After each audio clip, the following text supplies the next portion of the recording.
Noël est une opportunité sans pareille de pouvoir transmettre les valeurs du Christ au monde.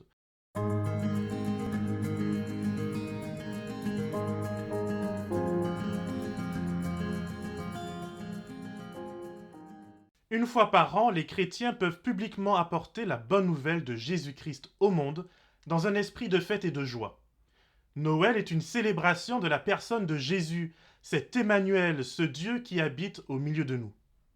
Dans le livre des Actes des Apôtres, au chapitre 17, Paul est à Athènes avec Silas. Où qu'il jette ses regards, il ne voit que l'idolâtrie, le paganisme et l'incrédulité.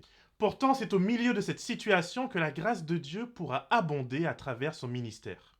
Plutôt que de s'enfermer dans une synagogue et de toiser avec dédain celles et ceux qui ne pensent pas comme lui, Paul sortira chaque jour rencontrer les philosophes et les païens, discuter avec eux. Malgré les moqueries, Paul persévère à entrer en contact avec ces personnes qui ne croyaient pas en Jésus, qui ne pratiquaient que l'idolâtrie et qui se vautraient dans tout ce que la Bible interdit. Bientôt, sa persévérance sera récompensée, puisque Paul sera invité à parler au Vatican d'Athènes, à la basilique Saint-Pierre d'Athènes. J'ai nommé l'Aéropage. Comment Paul a-t-il pu susciter la curiosité des Athéniens, au point où il se retrouve invité et questionné par eux?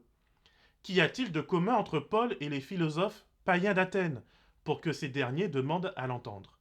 Comment Paul, un juif, peut-il rivaliser avec l'intelligentsia grecque d'Athènes? Voici ce que l'on trouve dans Conquérant Pacifique.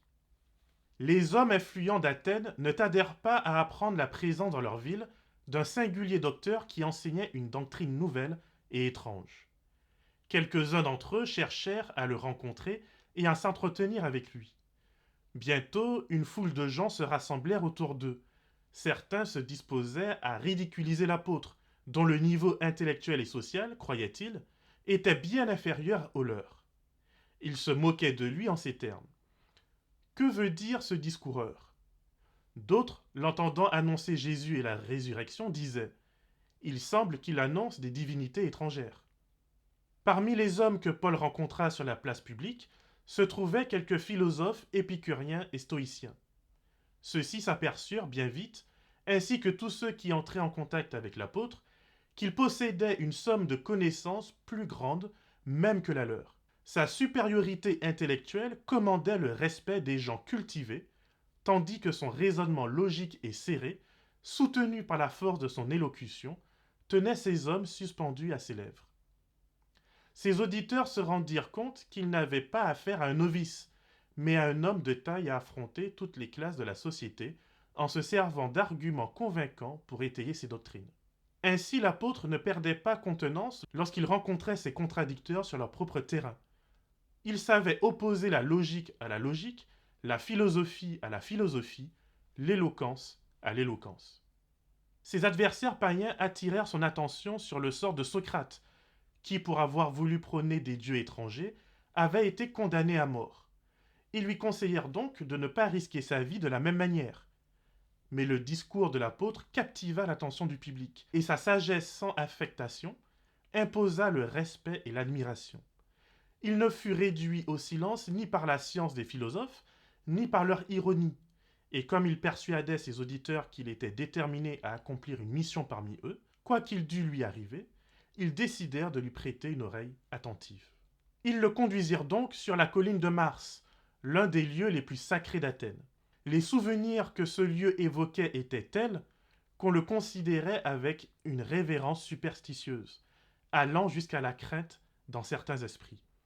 C'est à cet endroit même que les sujets, en rapport avec la religion, étaient souvent et soigneusement discutés par les hommes qui avaient à prendre une décision finale dans les questions les plus importantes de la vie morale et sociale de la nation. N'est-ce pas magnifique? Paul, tout chrétien qu'il est capable d'argumenter en utilisant la science athénienne, la philosophie athénienne. Selon le texte biblique, il va même plus loin puisqu'il va se servir d'une idole athénienne comme point d'accroche pour parler de Jésus. Imagine un pasteur aujourd'hui utiliser une idole de Mishnah ou même une statue au Vatican pour faire passer un point de vérité biblique. Où sont les escouades anti-jésuites? Où sont les défenseurs de l'orthodoxie de l'Église? Paul dit: hommes d'Athènes, Je vois que vous êtes à tous égards extrêmement religieux. En passant, en effet, j'ai observé vos objets de culte et j'ai même trouvé un autel avec cette inscription: à un Dieu inconnu. Ce que vous vénérez sans le connaître, c'est cela même que moi je vous annonce. Vraiment, Paul? Tu félicites les Athéniens d'être religieux et tu leur dis que l'idole dédiée à un Dieu inconnu est le Dieu qui a créé les cieux et la terre? Mais quel scandale! Comment ose-t-il? Où est le conseil de discipline? Où est la radiation? Que dis-je? Où est le bûcher? Aujourd'hui, nous fêtons une fête qui, certes, n'est pas le véritable jour de la naissance du Christ. Oui, il est fort possible, même si tout n'est pas aussi certain qu'on le pense, que la date du 24 décembre ait été choisie en rapport avec une fête païenne. Ma question, mon ami, est celle-ci. Que véhicules-tu par ton attitude?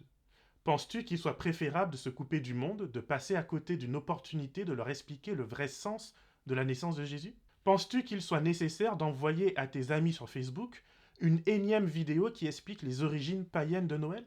Personnellement, je vivrai cette fête comme une occasion de partager le témoignage de Jésus-Christ. Son amour, sa compassion, son souci des plus démunis. Je célébrerai cette fête à un Dieu inconnu comme bénédiction. Beaucoup mangeront et s'offriront des cadeaux sans comprendre que le plus beau des présents, c'est Jésus. Comme Paul, je souhaite affirmer que, d'un seul être, il a fait toutes les nations des humains, pour que ceux-ci habitent sur toute la surface de la terre, dans les temps fixés et les limites qu'il a institués, afin qu'ils cherchent Dieu, si tant est qu'on puisse le trouver en tâtonnant. Pourtant, il n'est pas loin de chacun de nous, car c'est en lui que nous vivons, que nous nous mouvons et que nous sommes. Même ceux qui ne connaissent pas Dieu vivent grâce à lui. Je te souhaite de passer de joyeuses fêtes. Je te souhaite un joyeux Noël et que ce temps puisse nous servir de témoignage pour ceux et celles qui tâtonnent. Que le Seigneur te garde et te bénisse et qu'il fasse de toi une source de bénédiction pour l'éternité.